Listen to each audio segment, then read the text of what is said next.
Hello friends, welcome back to Likhitha's flavour. ಬೆಳಿಗ್ಗೆ ಎದ್ರೆ ಏನಪ್ಪ ಟಿಫನ್ ಮಾಡೋದು ಅಂತ ಚಿಂತೆನಾ?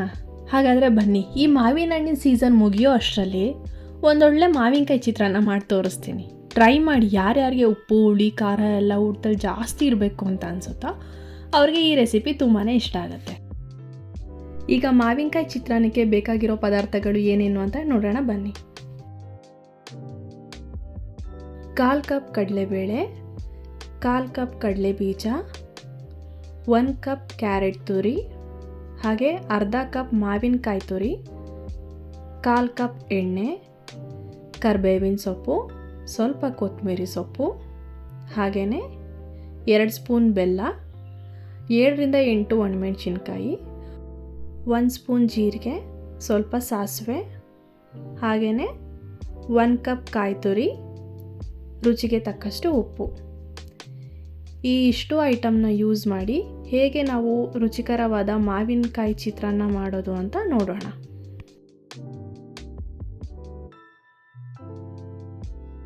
ಈಗ ಸ್ಟವ್ ಹಚ್ಚಿ ಬಾಣಲಿ ಇಟ್ಟು 4ರಿಂದ 5 ಸ್ಪೂನ್ ಎಣ್ಣೆ ಹಾಕ್ಕೊಳ್ತಾ ಇದ್ದೀನಿ. ಎಣ್ಣೆ ಕಾದ್ಮೇಲೆ ಸ್ವಲ್ಪ ಸಾಸಿವೆ ಹಾಕ್ಕೊಳ್ತಾ ಇದ್ದೀನಿ. ಸಾಸಿವೆ ಸಿಡಿದ್ಮೇಲೆ 6ರಿಂದ 7 ಒಣಮೆಣಸಿನ್ಕಾಯಿ ಹಾಕ್ಕೋಬೇಕು. ಹಾಗೆಯೇ ಸ್ವಲ್ಪ ಕರಿಬೇವಿನ ಸೊಪ್ಪು ಹಾಕಿ ಈಗ ತುರಿದಿಟ್ಕೊಂಡಿರೋ ಕ್ಯಾರೆಟ್ನ ಇದಕ್ಕೆ ಹಾಕ್ಕೋಬೇಕು. ಹಾಕ್ಕೊಂಡು ಚೆನ್ನಾಗಿ ಎಣ್ಣೆಲಿ ಫ್ರೈ ಮಾಡ್ಕೊಬೇಕು.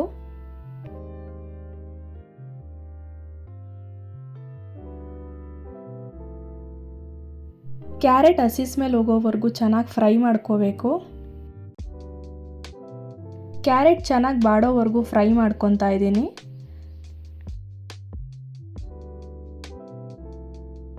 ಈಗ ಇದಕ್ಕೆ ಅರ್ಧ ಕಪ್ ಮಾವಿನಕಾಯಿ ತುರಿನ ಹಾಕ್ಕೋತಾ ಇದ್ದೀನಿ.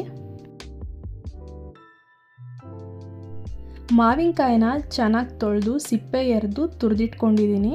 ಸಿಪ್ಪೆ ಸಮೇತ ಹಾಕಿದ್ರೆ ಅಷ್ಟು ರುಚಿ ಬರಲ್ಲ, ಸಿಪ್ಪೆ ತೆಗೆದು ಹಾಕಿದ್ರೇ ಇದಕ್ಕೆ ರುಚಿ ಬರೋದು.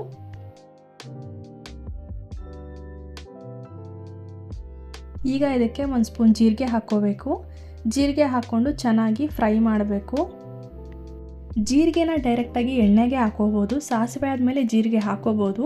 ಬಟ್ ನಾನಿಲ್ಲಿ ಈಗ ಹಾಕ್ಕೊಳ್ತಾ ಇದ್ದೀನಿ. ಯಾಕೆ ಅಂತ ಅಂದರೆ ಈಗ ಹಾಕ್ಕೊಳ್ಳೋದ್ರಿಂದ ಜೀರಿಗೆ ಫ್ಲೇವರ್ ಜಾಸ್ತಿ ಆಗುತ್ತೆ ಮತ್ತು ಟೇಸ್ಟ್ ಕೂಡ ಚೆನ್ನಾಗಿರುತ್ತೆ. ಈಗ ಇದಕ್ಕೆ ಬೆಲ್ಲ ಹಾಕೋತಾ ಇದ್ದೀನಿ. ಹುಳಿ ಯಾರ್ಯಾರಿಗೆ ಇಷ್ಟ ಆಗುತ್ತೋ ಅವರು 1 ಸ್ಪೂನ್ ಹಾಕ್ಕೊಂಡ್ರೆ ಸಾಕು. ಹುಳಿ ಯಾರು ಅಷ್ಟು ಇಷ್ಟಪಡಲ್ವೋ ಅವರು 2 ಸ್ಪೂನ್ ಹಾಕ್ಕೊಂಡ್ರೆ ಸಾಕಾಗುತ್ತೆ. ನಾನಿಲ್ಲಿ ತೋತಾಪುರಿ ಮಾವಿನಕಾಯಿನ ಯೂಸ್ ಮಾಡ್ತಾ ಇದ್ದೀನಿ. ನಾರ್ಮಲಿ ತೋತಾಪುರಿ ಮಾವಿನಕಾಯಿ ಅಷ್ಟು ಹುಳಿ ಬರಲ್ಲ. ಅದೇ ನಾರ್ಮಲ್ ಮಾವಿನಕಾಯಿ ಆದರೆ ತುಂಬ ಹುಳಿ ಇರುತ್ತೆ. ಆವಾಗ ನೀವು ಬೆಲ್ಲನ ಬೇಕಾದ್ರೆ 2 ಸ್ಪೂನ್ ಆ್ಯಡ್ ಮಾಡ್ಕೋಬೋದು. ಈಗ ಇದಕ್ಕೆ ರುಚಿಗೆ ತಕ್ಕಷ್ಟು ಉಪ್ಪು ಹಾಕ್ತಾ ಇದ್ದೀನಿ. ಉಪ್ಪು ಹಾಕ್ಕೊಂಡ್ಮೇಲೆ ನೀಟಾಗಿ ಮಿಕ್ಸ್ ಮಾಡ್ಕೊತಾ ಇದ್ದೀನಿ.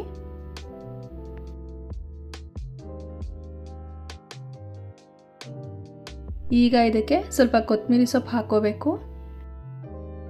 ಹಾಗೆಯೇ 1 ಕಪ್ ಕಾಯಿ ತುರಿ ಹಾಕ್ಕೊಂಡು ಚೆನ್ನಾಗಿ ಮಿಕ್ಸ್ ಮಾಡ್ಕೊತಾ ಇದ್ದೀನಿ.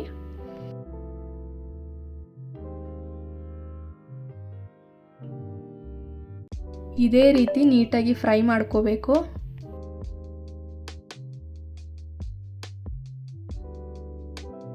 ಈಗ 1/4 ಸ್ಪೂನ್ ಅರಿಶಿನ ಹಾಕ್ಕೋತಾ ಇದ್ದೀನಿ.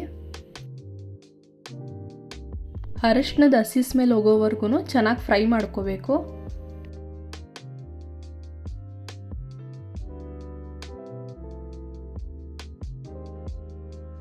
ನೋಡಿ, ಈಗ ಗೊಜ್ಜು ರೆಡಿಯಾಗಿದೆ. ಈಗ ಸ್ಟವ್ ಹಚ್ಚಿ ಬಾಣಲಿ ಇಟ್ಟು 4 ಸ್ಪೂನ್ ಎಣ್ಣೆ ಹಾಕ್ಕೊಳ್ತಾ ಇದ್ದೀನಿ. ಎಣ್ಣೆ ಕಾದ್ಮೇಲೆ 1/4 ಕಪ್ ಕಡಲೆ ಬೀಜ ಹಾಕ್ಕೊಂಡು ಚೆನ್ನಾಗಿ ಫ್ರೈ ಮಾಡ್ಕೊತಾ ಇದ್ದೀನಿ.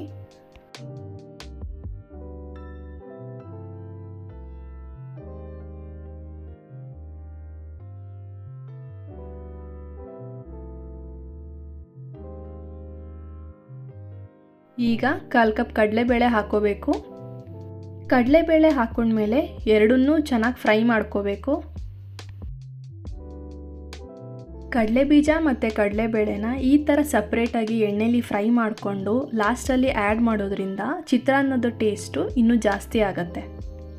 ಲಾಸ್ಟಲ್ಲಿ ಸ್ವಲ್ಪ ಹಿಂಗೆ ಹಾಕ್ಕೊಂಡು ಸ್ಟವ್ ಆಫ್ ಮಾಡ್ಕೊಳ್ತಾ ಇದ್ದೀನಿ.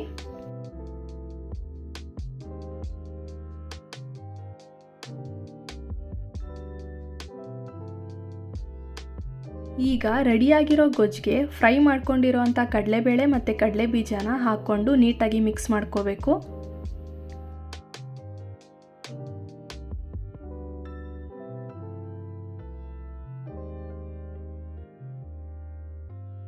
ನೋಡಿ, ಈಗ ಕಂಪ್ಲೀಟಾಗಿ ಮಾವಿನಕಾಯಿ ಚಿತ್ರಾನ್ನ ರೆಡಿಯಾಗಿದೆ.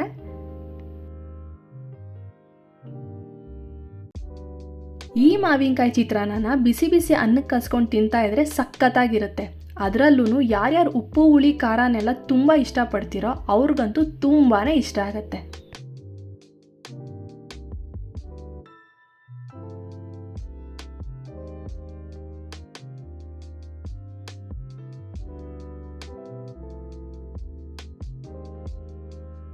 ಇವತ್ತಿನ ಈ ರೆಸಿಪಿ ಇಷ್ಟ ಆದರೆ ಲೈಕ್ ಮಾಡಿ, ಶೇರ್ ಮಾಡಿ. ಹಾಗೆ ಇನ್ನೂ ಯಾರ್ಯಾರು ಲಿಖಿತಾಸ್ ಫ್ಲೇವರ್ ಚಾನಲ್ಗೆ ಸಬ್ಸ್ಕ್ರೈಬ್ ಆಗಿಲ್ವೋ ಬೇಗ ಬೇಗ ಸಬ್ಸ್ಕ್ರೈಬ್ ಮಾಡ್ಕೊಳ್ಳಿ.